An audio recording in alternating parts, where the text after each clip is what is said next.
লয়ে আস। ভাড়া কত তোর? ভাই 80 টাকা। এই বেটা 80 টাকা ভাড়া আছে, 30 টাকা চললে ভাই ওই যে এই জায়গায় 80 টাকা ভাড়াই ভাই। না ভাই 80 টাকা ভাই। রাখ।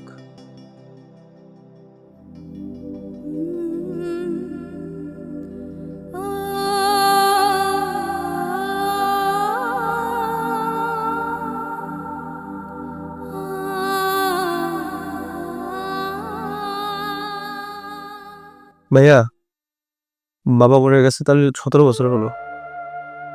তুমি একটা কাজ করো, কালকে আমার তো টাইম নাই, তুমি কালকে মাদ্রাসায় কিছু দান করে দিও। ঠিক আছে ভাই। ভাইয়া, তুমি এবার রিক্সা চালানো বাদ দাও। এই এলাকায় মানুষ নানা রকম কথা বলে আমাকে, বলে ছোটবেলা থেকে তোরে এত কষ্ট করতে বড় ভাই মানুষ করলো, আর এখন তুই সে বড় ভাই এত কষ্ট করে, তুই বড় ভাইয়ের জন্য কিছু করিস না। তুমি রিক্সা চালানো বাদ দাও।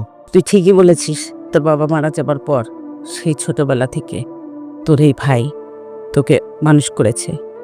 ও লেখাপড়া না করে তোকে লেখাপড়া শিখিয়েছে, মানুষের মতো মানুষ করেছে। বাবারে, এখন তুই তোর বড় ভাইকে একটু দেখিস, ওর প্রতি কোনোদিন অন্যায় করিস না, কোনো অবিচার করিস না, ওকে তো দেখে রাখিস বাবা। তুমি রিক্সা চালানো বাদ দাও। সবাই মনে হয় বদনাম বলে, বদনাম দেখাচ্ছে। রিক্সা চালাবো না তাহলে কি করবো আমি? না, কি করবেন? এই যে বসে বসে গিলতেছেন, এই গিলাটা গিলবেন। তুমি তো এখন বড় বাড়ি করছো, ভালো একটা চাকরি করো, বড় ভাই বড় ভাবি তাদেরকে বসে বসে খাওয়াবা, বড় ভাবিকে তো রাজরানী করে রাখবা, আর ভাইকে রাজপুত্র। আরে এই যে আমার গুণগার শাশুড়ি, সে তো তার বড় ছেলে ছাড়া থাকবেই না। আর তুমি তো মাকে ছাড়া বোঝোই না, বোধ প্রয়োজনই নাই তোমার কাছে, তাই না?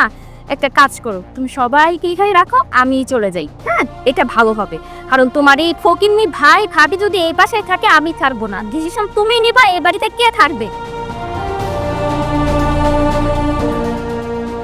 বৌমা, এতে কি বলছো? তোমার শ্বশুর মারা যাবার পর ওই ছেলে এই ছেলেকে মানুষ করেছে, ওই ছেলের জন্য রিক্সা চালিয়ে কত কষ্ট করে ওকে মানুষ করে তুলেছে। তুমি এইসব কি বলছো বৌমা? মা, নেকা কান্নাটা একটু বাদ দেন দয়া করে। হ্যাঁ, ফকিন্নি রিক্সা চালক অশিক্ষিত, তাকে আমি আমার এই বাসায় রাখবো না। যদি আপনার ইচ্ছে হয় আপনি আমাদের সাথে থাকবেন, আর না হয় একজনকে বের করে দিবেন, আপনি তাদের সাথে চলে যাবেন। কিন্তু আমার এই বাড়িতে আমার স্বামীর টাকাতে আমি এদেরকে রাখতে পারবো না। মা আমরা একটা কাজ করি, মায়ে কিনে আমি চলে যাই আমাদের পুরান বাড়িতে, আমরা যাই থাকি যে। ভাইয়া, ওর কথা কিছু মনে করো না, ও যা পারে তাই বলো। আমাদের যখন বাচ্চা কাচ্চা হবে, তখন তারা জানে যে তাদের গুণধর চাচা রিক্সা চালক ছিলেন, তখন আমাদের মান সম্মানটা কোথায় থাকবে? তাদের মান সম্মানটা কোথায় থাকবে? তারা কলেজে গেলে কি বলবে? আমি চাই না আমাদের ছেলে মেয়ের ভবিষ্যৎটা নষ্ট হোক, আপনারা দয়া করে বাসা থেকে বের হয়ে যান। আর এই যে আপনি খাওয়াটা বন্ধ করে বের হয়ে যান বাসা থেকে। সকালবেলা কি করে দিলা তুমি? ঠিক মতো করে খাইতেও দিলা না। তাও তোমরা তোমরা এবার খুশি হয়েছেন? এবার তো খুশি হয়েছেন তো? আমাদের স্বামী স্ত্রীর মাঝখানে ঝগড়া লাগে খুশি হয়েছেন? এটাই তো চাইছেন, তাই না? যে আমরা সুখে থাকি, এটা আপনাদের সহ্য হয় নাই। এখনো নির্লজ্জার মতো বসে আছে, তাও বের হচ্ছে না, ছোট লোক কোথাকার। মা, চলেন আমরা এখান থেকে চলে যাই, এখানে আমরা থাকতে হবে না। আমরা থাকলে তাদের স্বামী স্ত্রীর মধ্যে ঝামেলা হবে। এখানে না থেকে হয় ভালো, আমরা এই মাকে করে সুখে থাকবো। মা আমি মায়ে কিনে চলে যাই, তুমি এখানে থেকে শিপুনকে দেখে রাখো। মায়া চলো।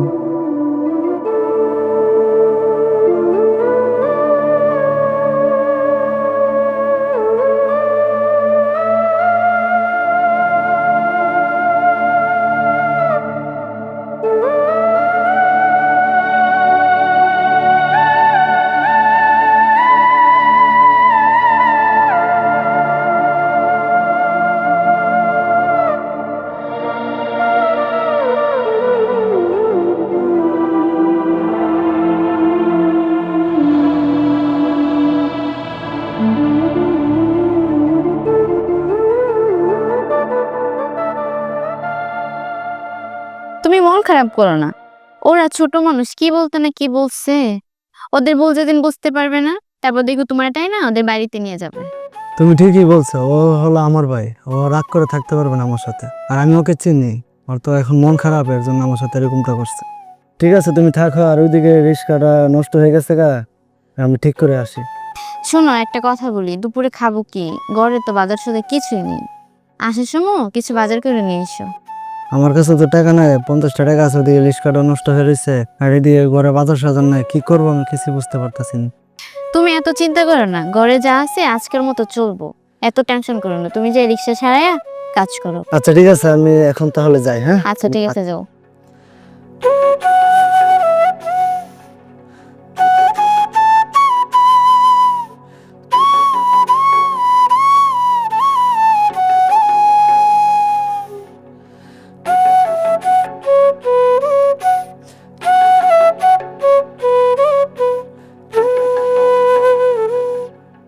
কি হচ্ছে মা? কান্না করো কেন? আর বাড়ি খালি খালি লাগতেছে কেন আজকে মা? তুই চলে যাবার পর রবিন তার বউকে নিয়ে আমাদের পুরনো বাড়িতে চলে গেছে। কেন? কি হয়েছে? বৌমা জানা তাই বলে অপমান করেছে। বেশি কি হয়েছে? এরকম সারের মতো চিল্লাচ্ছ কেন? তুমি আমার ভাইরা অপমান করছো? কেন দেখো না সকালবেলায় যে অপমান করছি? তুমি আমার ভাইরা অপমান করে বাড়ি থেকে বের করে দিছো? অবশ্যই বের করে দিছি। এত বড় সাহস তোমার পেয়েছে? আমার ভাই অপমান করে বের করে দিয়ে এত বড় সাহস তোমার কে দিছে? তোমার এত বড় সাহস, তুমি একটা রিকশাওয়ালা ফকিন্নির জন্য আমার ভাই চলা। এই হ্যাঁ, তোর এত বড় সাহস, তুই বইয়ের গায়ে হাত তুলিস? তুই আমার গায়ে হাত তুলছস না, এর পরিণাম খুব খারাপ হবে। আর এই যে আপনি একদম ভালো সাজার চেষ্টা করবেন না, আপনাকে আমি দেখে ছাড়বো।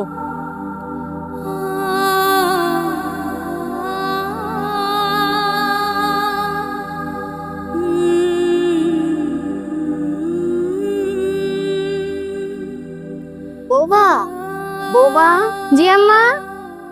রবি, রবি, আরে আম্মা এখানে কোন সমস্যা? রবি। আর আমরা এত বেলা আপনার বাড়িতে? বাবারে, তোরা ওই বাড়িতে নেই, তাই আমি ওখানে থাকতে পারবো না, চলে এলাম। এটা হলো মা আমাদের বাবার হাতে বানানো বাড়ি। এখানে যে শান্তিটা পাবা ওই বিল্ডিং এ শান্তিটা পাবে না। বৌমা, আমি সে রাত্রে 2টা খাইছি, এখনো পর্যন্ত কিছু খাইনি, আমার কিছু খাইতে দিবা? আম্মা 2 দিন ধরে তৈল রিক্সাটা খারাপ, আপনার ছেলে কাজ কামে যাইতে পারে না। ঘরে যাচ্ছিল, আমি রান্না বসেছি, আপনি একটু বহেন, আমি রান্না করে আপনার খাবার দিতেছি। মা তুমি বসো, আর তুমি রান্না করতে থাকো, আর আমি বাজার থেকে বড় মাছ নিয়ে আসি, আজকে আমরা সবাই মিলে একসাথে খাবো। থাক বাবা, তোর আর বাজারে যাওয়া লাগবে না, আমার বৌমা আজকে যা রান্না করছে তাই আমরা সবাই মিলে একসাথে মজা করে খাবো। ঠিক আছে মা, ঘরে চলুন। চলো মা তাহলে। হ্যাঁ চল।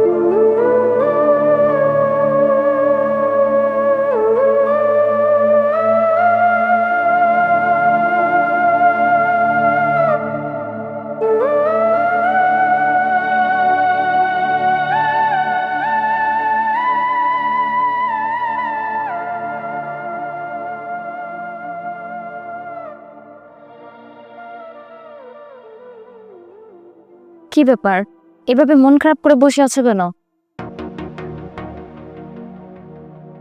কি ব্যাপার, তুমি আজকে অফিস থেকে এত তাড়াতাড়ি চলে আসছো? দেখো কি হয়েছে, আমাকে তো বলবা। অফিসের টাকা পয়সা নিয়ে একটু ঝামেলায় আছে, আর অফিস থেকে পুলিশের কমপ্লেনও করছে। এখন অফিস থেকে আমারে বলছে যে আমার আর অফিসে না যাওয়ার জন্য। এখন আমি বুঝতেছি না আসলে কি করব। পুলিশ টাকা পয়সা, মানে পুলিশ তোমাকে ধরে নিয়ে যাবে? আর পুলিশ যদি তোমাকে ধরে নিয়ে যায় আমার কি হবে বলো তো? আচ্ছা, আমি চুরি করছি নাকি? হ্যাঁ, যে আমার পুলিশ ধরে নিয়ে যাবে? আর তুমি একটু বেশি বলতেছো। আমি বেশি বলতেছি? আমি তোমাকে জিজ্ঞাসা করছি যে কি হয়েছে, তুমি তোমার প্রবলেমটা আমাকে বলছো, আমি ভয় পাচ্ছি যে পুলিশ তোমাকে ধরে নেবে। আর পুলিশ যদি তোমাকে ধরে নিয়ে যায় আমি কোথায় যাব, আমার কি হবে? আচ্ছা তুমি একটু ক্লিয়ার করে বলো তো কি হয়েছে। একটু বেশি বুঝতেছো, বুঝছো? এত বেশি বুঝে ভালো না। তুমি যাও তো, এখান থেকে যাও, আমার একটু শান্তিতে থাকতে দাও এখানে। আমি তোমার বউ, এটা আমার সংসার, তোমার সব বিষয় আমার জানা প্রয়োজন। তুমি কি আমাকে বলবা কি বলবা না? তোর সবসময় পেন পেন, ভালো লাগে না আর কোনো জায়গায়। আজব তো, আমি তোমাকে কিছু জিজ্ঞাসা করছি, মানে এই সংসারে আমার কোনো কথার গুরুত্বই নাই না? হ্যাঁ রিক্সাওয়ালা ভাই দাঁড়ান তো, দাঁড়ান। নিমতলা যাবে? কিরকম কি খবর, কেমন আছোস? ভাই আমি ভালো আছি, আপনি কোনো খবর জানেন? কিসের খবর, কার খবর রে ভাই, বলতে পারোস? আপনার ছোট ভাই তো অনেক ঝামেলায় পড়ে গেছে, ওর অফিস থেকে নাকি টাকা চুরি হয়ে গেছে, এর জন্য তার চাকরি চলে গেছে। কি বলিস, আমার ভাই টাকা চুরি করবে? আর আমার ছোট ভাইকে আমি অনেক লালন পালন করে বড় করছি, সে তো কোনোদিন চুরি করতে পারে না। তারা তো এরকম কোনো শিক্ষা দেয় না আর সে মানুষের টাকা চুরি করবে। তোর মনে হয় কোথায় ভুল হচ্ছে, তুই একটু ভালো করে খোঁজখবর নিয়ে দেখতো, আমার ভাই এরকম তো করার কথা না। আর যাই হোক, আমার ভাই কোনোদিন চুরি করতে পারে না। আরে ভাই আমি কখন বললাম যে আপনার ভাই চুরি করছে? আপনার ভাই যেখানে চাকরি করে ওইখান থেকে টাকা হারাই গেছে, এটার জন্য অনেক ঝামেলা হচ্ছে ওর। আপনার ভাইয়ের কাছে টাকা পাবে চেয়ারম্যানের ছেলে, দেখলাম এই নিয়ে কথা হচ্ছে, আপনার ভাইকে ধরে বেঁধে নিয়ে যাবে।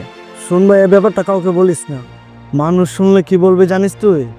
আমি তোকে বড় করছিলাম, ভালো শিক্ষা দিতে পারি নাই ভাই, আমার শিক্ষাতে কোনো ভুল ছিল না। আমি দেখি বিষয়টা কি করতে পারে, আমি দেখে তোকে জানাবো না।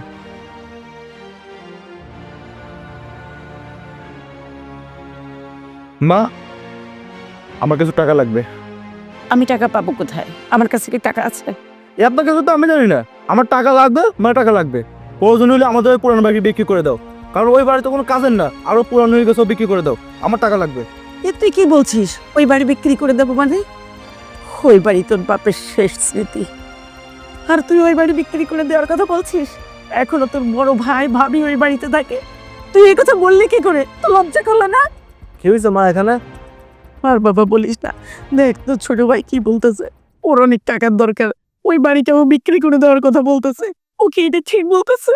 ও ছোট মানুষ তো, আর মাথাটা গরম হয়ে গেছে গা, এর জন্য বুঝতে পারতাছে না কি বলতাছে। এত কিছু বলার সময় নয়, এবার টাকা লাগবে, মানে তোমার আমার টাকা দাও। মা এটা তুমি কি করলো? ও ছোট মানুষ, আর মারলাই কেন? চুপ, আর একটা কথা বলবি না, আজ আমাকে বলতে দে। শোন, তোর বয়স যখন 4 বছর, তখন তোর বাবা মারা যায়। তখন আমাদের এই সংসারে ইনকাম করার মতো কোনো লোক ছিল না। কত কষ্ট করে তোর এই ভাই রিক্সা চালিয়ে পরিশ্রম করে তোকে মানুষ করেছে, আজ তুই বাড়ি বিক্রি করে দিতে চাচ্ছিস? থাকো তোমরা এই বাড়ি নিয়ে, ঠিক আছে? আমি চলে যাচ্ছি, এমনকি গ্রাম ভেবে চলে যাবো। তোমা ভালো থাকো।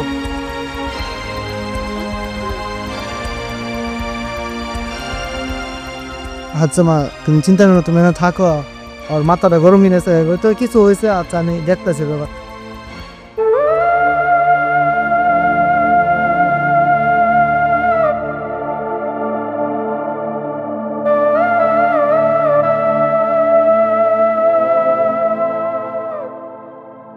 আমি তো অনেক দিন সময় দিচ্ছি, তুই টাকা আজকের ভিতরে দিতে হইব।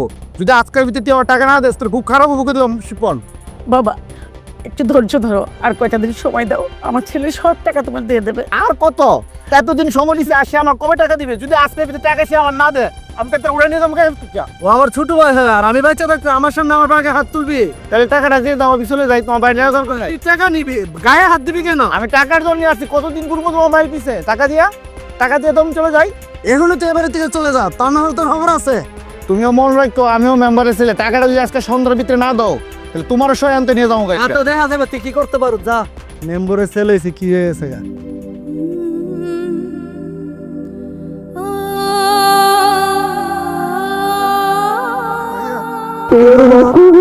আরে পাগল, তুই কোনো ভুল করতে পারো? তুই তো আমার ছোট ভাই স্যার। আমার আপনি মাফ করে দেন, আমি আপনার ছোট বোন হিসেবে মাপ চাইতেছি। ভাবি, আপনিও আমার মাফ করে দেন। আরে বাদ দাও তো, তুমি হইলে আমাদের ছোট বোনের মতো, তোমার কোনো অপরাধ আছে? তোমার কোনো অপরাধ? বাবা রবি, খুশির খবর আছে, এই চাচা হোটেল যাচ্ছি। আল্লাহ, আলহামদুলিল্লাহ, আমাদের সংসারের নতুন একটা অতিথি আসছে।